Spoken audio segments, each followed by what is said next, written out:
This happened a few weeks ago. It was Thursday morning, and I was up, trying to get our two kids ready for school, when the phone rang. Since it was only 7:30, I wondered who could be calling. Caller ID showed that the number was out of range, which made me think even more. "Hello?" I said into the phone. "John, it's me." It was Claire, my wife. I wonder what she wants, I thought, since we had talked the night before. My wife works as a representative for a small marketing and printing firm in our mid-sized city and travels a lot. I more or less take care of our children as I work from home, only occasionally going to our office in the city. In any case, it suits us, and the two of us earn good money. We have a nice 4-bedroom house in the suburbs with a pool and a good group of friends. What happened, Claire? I have a problem, honey. Yesterday in the evening, my wallet was stolen when I went down to the hotel lobby to get a newspaper. You need to cancel our credit cards and get them to issue new ones, ASAP. I spoke to Joy, my boss, and she will arrange for a new American Express card to be sent to me this evening so I can get it before I leave tomorrow. She'll also wire me some cash to help me get by. You are usually very careful with your purse. What's happened?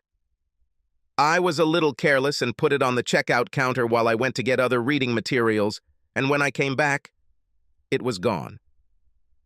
The cashier said she was distracted by another customer and didn't notice anything. My driver's license is also missing, but the hotel is sending someone to check the dumpsters in the area, and I hope they find it. Otherwise, I'll have to take a taxi to a meeting today. Okay, I'll take care of the credit cards as quickly as I can. Forgive me for being so careless, honey. Hopefully it won't cost us more than the $200 or so that I had in my wallet. The rest of the cards I had could be replaced over time. Most of my makeup was in the room, so I'll be ready for the presentation this morning. As children, I miss you guys. That's exactly what happened about 6 weeks ago.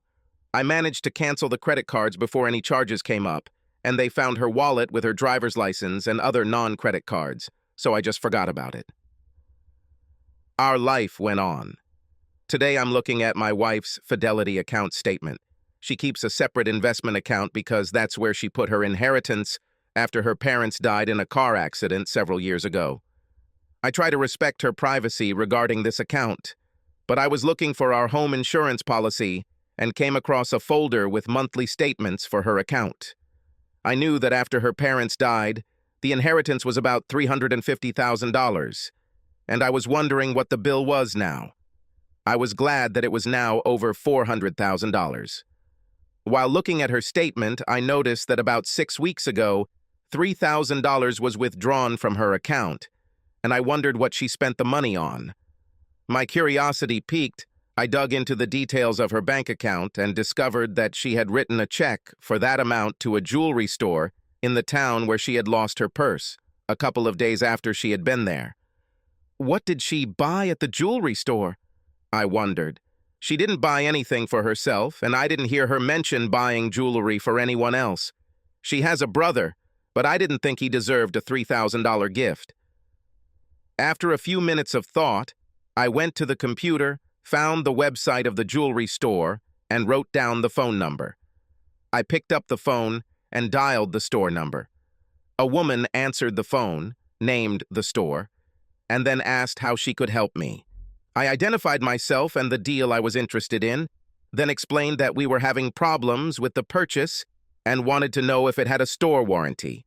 She spent a minute searching on her computer and asked me, "Apparently, you have a problem with the rings." Rings? I asked myself. What rings did she buy? I was happy when the girl on the phone suddenly spoke again. "Oh, I remember this purchase. The lady was very upset when she came and told us that her wedding and engagement rings had been stolen and she wanted to replace them. It took us a long time to find 2 rings that would suit her.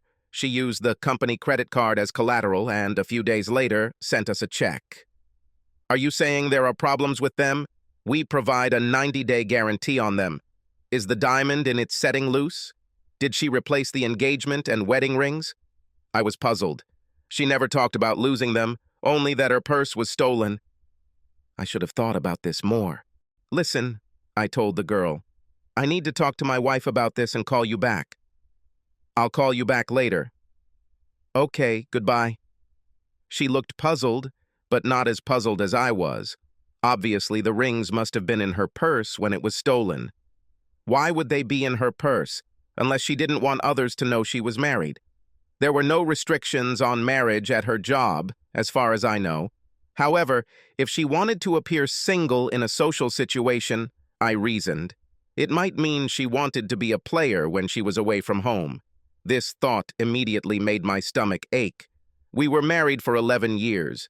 We had 2 children, Jeremy, 7, and Melissa, 6, and I thought we had the perfect marriage and family. Our love life was fine, or so I thought. Why would she seek sex outside of our marriage?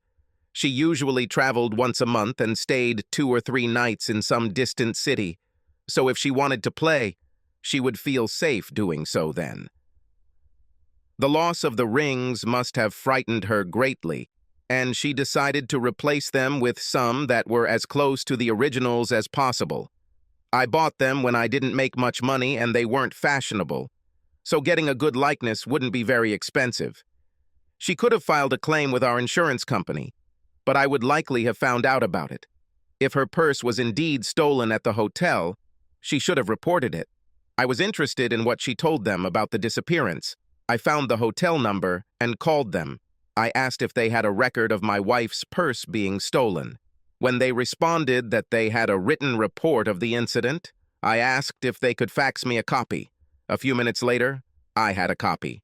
The statement was drawn up and signed by Claire. In it, she described how her purse was stolen while she was dancing in the hall. She left her purse in the booth where she was sitting, and when she returned to her seat, it was gone. The hotel noted that Claire did not want to involve the police.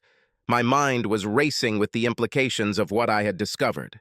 She lied to me about the rings being stolen, and she lied to me about them being stolen from a gift shop. Perhaps there was some other explanation for this, but I could not imagine any other scenario other than the disgusting thoughts that were running through my head. I knew I had to figure out what losing those rings meant, or it would drive me crazy. But it was becoming obvious that the rings were in her purse when she was dancing with some unknown man. After that, she left on a trip a couple of weeks ago and was due to go on another trip in a couple of days, and I needed to get a little more information about the itinerary for her next trip.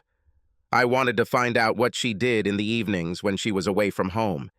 If she had intimate relationships with other men, then perhaps the loss of the rings was enough to scare her. I knew that if I found out that she had been unfaithful to me, it would probably be the end of our marriage, although I didn't want to think about the impact on the children. She was a great mother, but I couldn't let her have custody if we separated, and she started traveling and having sex. My mind was racing, trying to figure out how to find other clues about her fidelity. What else can tell me what she did during her travels? He uses condoms having sex?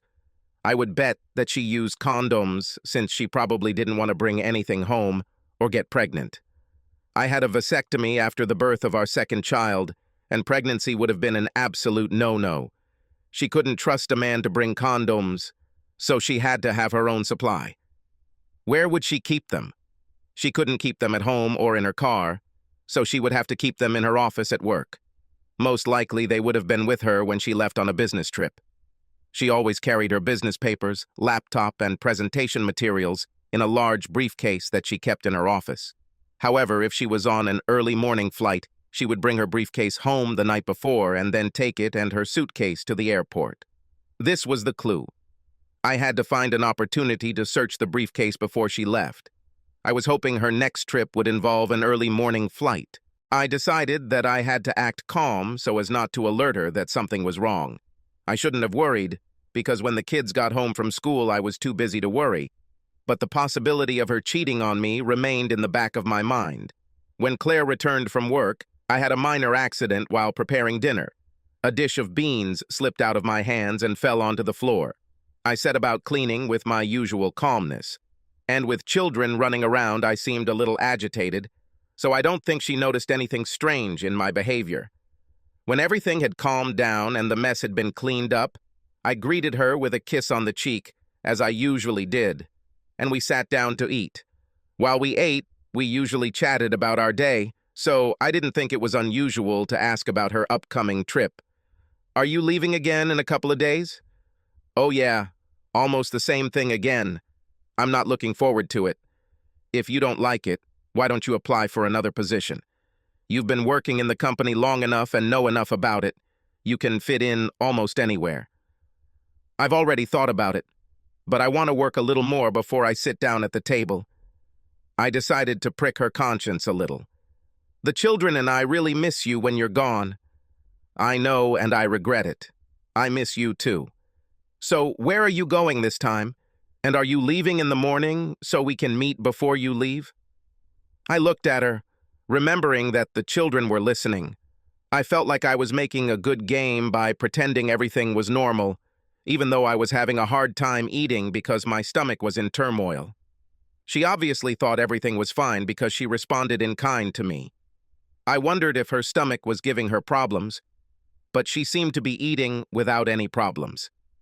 Maybe I was wrong about her, but if I could check her portfolio, I would have a more accurate opinion of her fidelity. I'm only going to Denton, so I have a 7:30 flight in the morning, and I need something to tide me over until I get back on Friday. She winked back at me. This is good. I winked back, trying to act normal, and she blushed. This meant that she would bring the briefcase home the evening before departure and would not go to work until she left for the airport. Her carefree attitude about her trip in front of our kids and me seemed to indicate that she doesn't play when she's away, or she's used to being lied to. I hoped the briefcase would tell the whole story. The evening before leaving, Claire returned home in a good mood and, as usual, parked her car next to mine in the garage.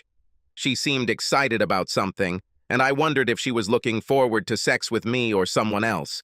She didn't take her briefcase with her, so I assumed it was in her car. I was working on getting dinner ready, and when we sat down to eat, she asked me if I would pick up her bag from the garage when we finished eating. Of course, do you have everything you need? Oh, yes. It's a normal trip. I have my briefcase in the car ready to go, and I'll just pack my bag with the usual stuff I need for a couple of nights. Do you have any plans for the time I'm gone? No. The children and I will just go about our business as usual during the week. Maybe we could do something together as a family over the weekend. Sounds good. I'll be looking forward to it. After dinner, she helped me clear the table and kitchen, then filled the dishwasher. After turning it on, she went into the bedroom to pack her things, and I headed to the garage to get her bag. In the garage, I looked into her car, but did not see the briefcase and assumed that it was locked in the trunk. I foresaw this and figured out how to get there in the evening. Returning to the bedroom with her bag, I asked, "Where are the keys to your car? You have a flat tire and probably have a slow leak. If I take it to a gas station, I can have Jerry fix it right away." She looked confused for a minute, and then reached for her purse. Handing me the keys, she asked, "Can't you just put the spare tire on?" "This is only as a last resort. We have time to fix it, so I think this is what we should do," I told her, heading back to the garage before she had a chance to think. After quickly moving her car out of the garage, I headed to the corner gas station that my high school friend Jerry owned. Having approached one of his compartments, I honked the horn. He saw me and opened the door, allowing me to drive in and close it behind me. "How are you?" "I was supposed to be here to fix the tire, but I needed time to check something else." "Trouble at home, buddy?" "Maybe," I told him, opening the trunk and taking out Claire's briefcase. Setting it down on my desk, I used the key on her ring to open it. "Well, I have a client, so have fun," Jerry told me, heading back to the small store he ran in conjunction with his station. I began to search the briefcase very carefully, as I did not want to disturb anything unnecessarily. After checking several pockets in the flap, my fingers found a package, which I removed. My heart sank when I saw the open package of condoms. About 3 were missing. My worst suspicions were confirmed.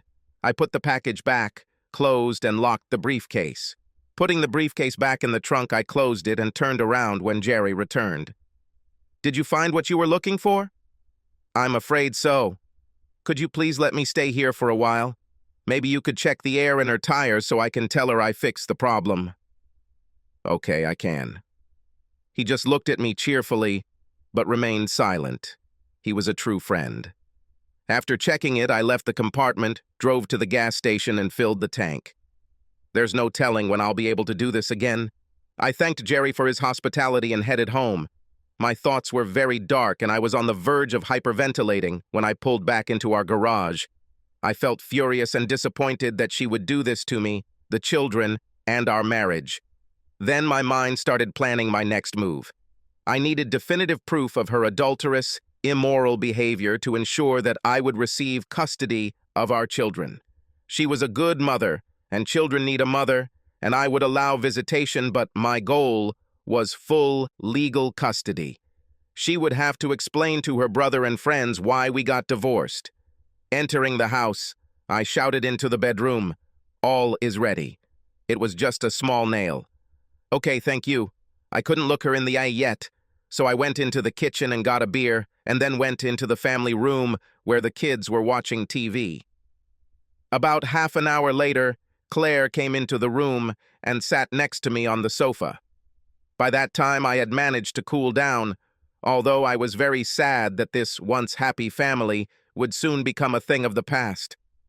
Claire moved closer to me and pressed herself against me. "Are you ready for tonight, stud?" she whispered in my ear. I took a sip of my beer before answering. "I think so, but my stomach is giving me trouble." "Oh, that's too bad, honey," she told me, snuggling closer. I automatically put my hand on her shoulders and somehow felt tenderness towards her. I was wondering why she did this. Was it for the sake of excitement, or did she just need more sex than I could give her? I may never know. All I knew was that my trust in her was gone. We both put the kids to bed, and I watched her as she kissed our two little angels goodnight. When they got up in the morning, she was gone, but they didn't worry because she had traveled so much. That night, we made love. It was not hot, passionate sex, but rather farewell intimacy. She felt my sadness. "Is your stomach still bothering you, honey?" "Yes, but I will survive." "Do you really need to go on this trip?" I asked, hoping she would put our love and our marriage first. Maybe I was hoping that this was all a nightmare and that it would all go away if she stayed home with us. "Sorry, honey. This is a must, and I will try to get out and return home as soon as possible. I'm really looking forward to this weekend with you guys." "Okay, honey," I sighed. "Better get some sleep. You need to get up early to catch the plane." "I'll take a quick shower first, then I won't have to do it in the morning." "Fine." While she was in the shower, I walked over and looked in her bag to see what she had packed. Most of the clothes on top were business clothes, but underneath I found a stash of the sexiest lingerie and a little black cocktail dress that I found so sexy. Looks like she was going to be a busy girl while she was away.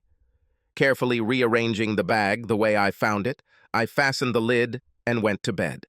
I didn't sleep very well that night, and when I heard Claire get up around 5 in the morning, I didn't get out of bed to say goodbye like I usually did.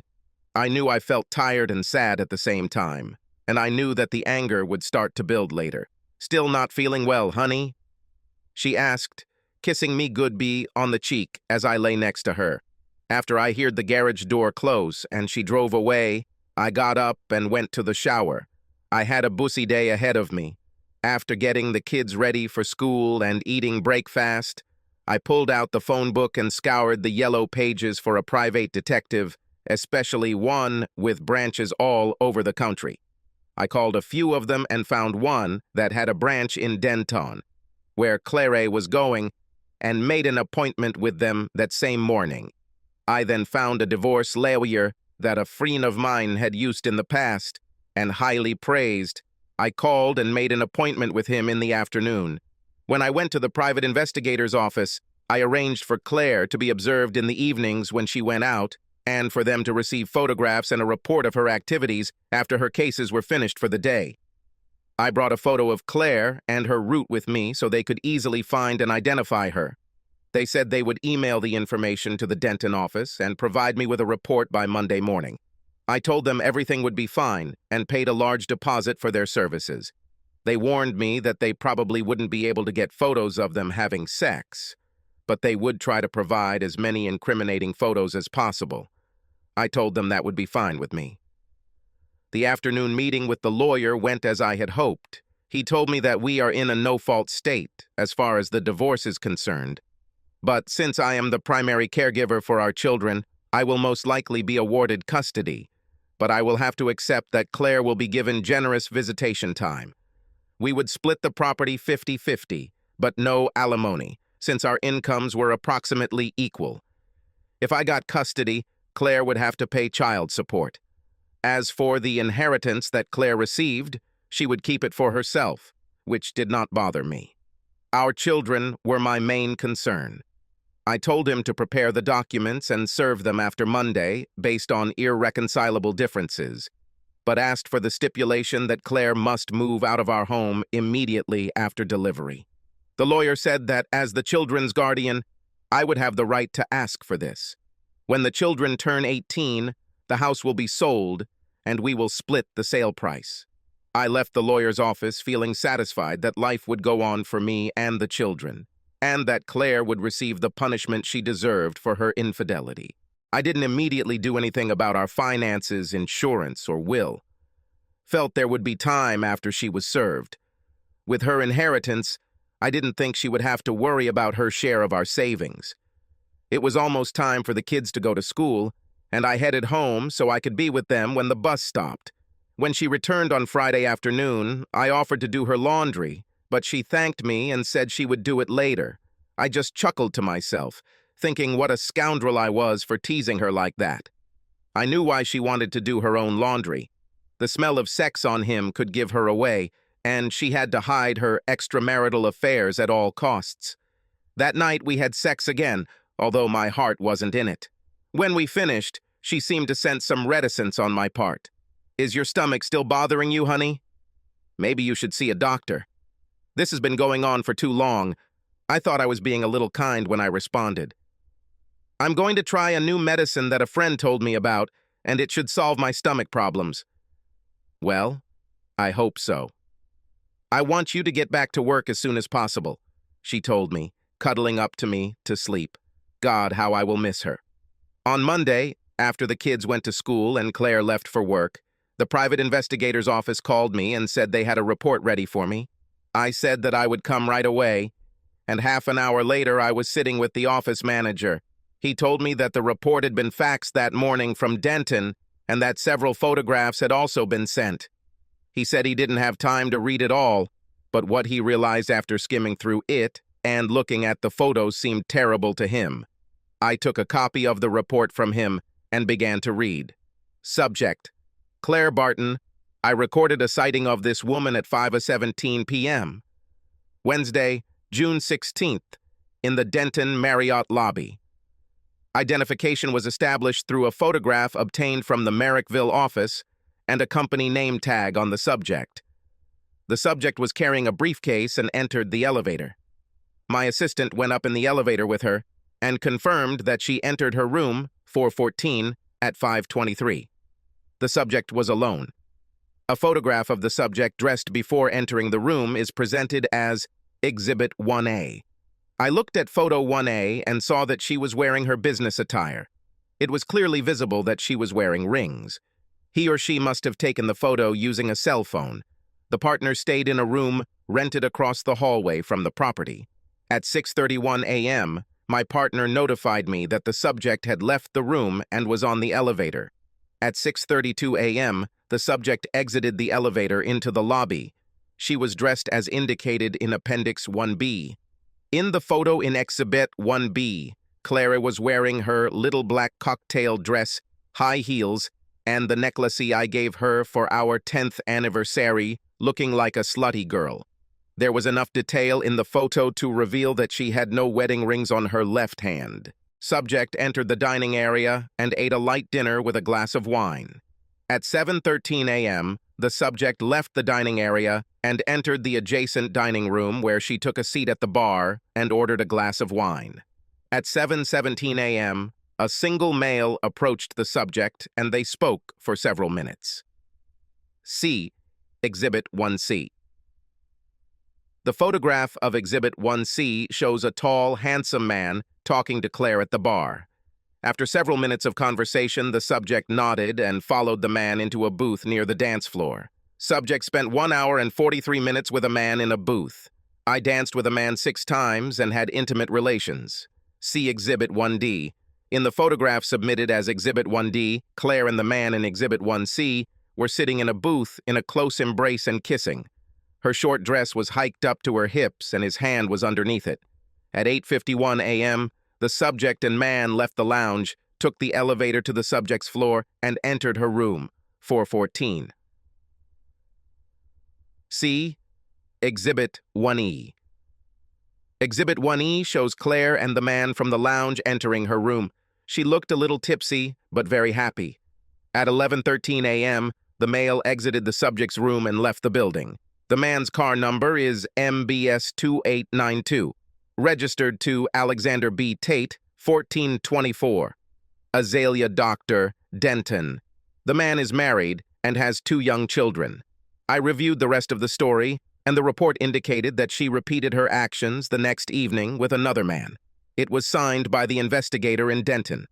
My wife was a slut when she left home. I couldn't come to terms with what she was doing. Even the loss of the rings didn't scare her enough to stop.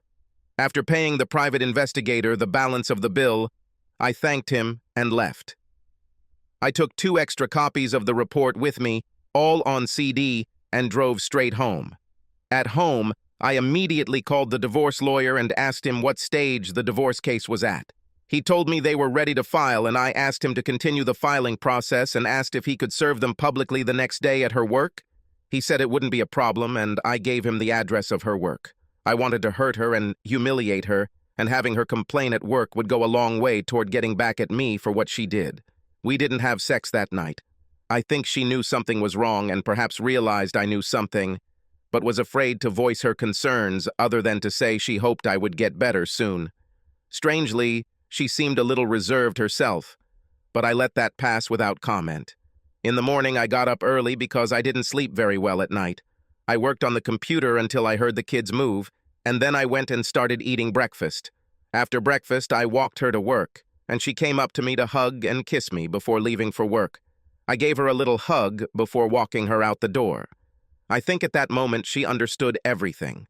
There were tears in her eyes as I closed the door behind her, and she whispered, "I love you." When she left, I felt overcome with great sadness and wanted to cry myself, but the children needed to be organized so I could get them ready for the school bus. The call came at approximately 10:45. Caller ID showed it was Claire's workplace, and I answered the phone without answering the call. There was a moment's pause while the caller accepted the fact that I was not going to talk. "I am so sorry." Her voice said it in a whisper, and then the line went dead, and I hung up. She didn't come home that evening, and I wondered if she was playing her little sick game of not caring about her husband anymore. I knew I had been cruel to her, but I retained some justified rage. The kids wondered where Mom was, but I took them to Mickey D's for dinner, and by the time we got home, they were very tired and ready to go to bed. The next morning, she called. "Honey, can I come home? Pick up my things and we can talk."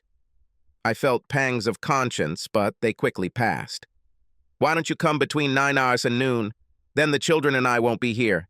As for the conversation, I will speak with you one-on-one at my attorney's office once you have signed, certified, and returned the divorce papers. Then I will listen to everything you have to say." A sob then, "Okay." And the phone turned off again. She signed the papers, and 6 months later we were finally divorced. She was pregnant but had an abortion before the divorce. When she fucked her last lover, the rubber band broke, and it was close to her fertile period, so even though I discovered her cheating because she lost her rings, it most likely would have been discovered anyway. I heard she's back on the dating scene. I think if she gets close to marriage again, I will warn her future husband about her fidelity. There's no point in her cuckolding the 2 of us. We had a meeting, as I told her, at my lawyer's office. She asked me to give up the divorce. Not having unlimited access to our children was hard on her, but I told her I simply couldn't trust her anymore. She explained that she had seen a psychologist and he had diagnosed her with a form of nymphomania, and she had been helped to overcome her addiction. Now she controls her urges. I told her that it wasn't enough for me if she still had urges, and if she had sought help for her urges in the first place, she wouldn't be in the position she is in now. I left her crying in the lawyer's office. I'm dating again, and I think I've found a woman I like, and I think I could easily fall in love with her. She's my age and divorced. I caught my husband cheating and didn't put up with it. My type of woman. A big plus for her is that children also like her. I guess it's only a matter of time until I pop the question. Subscribe to our channel so that your second chaff doesn't cheat on you, and go ahead and listen to the next story, because this story is nothing compared to the next one. If you're under 18, don't even think about listening to the next one. Listening to the next one. Listening to the next one. Listening to the next one.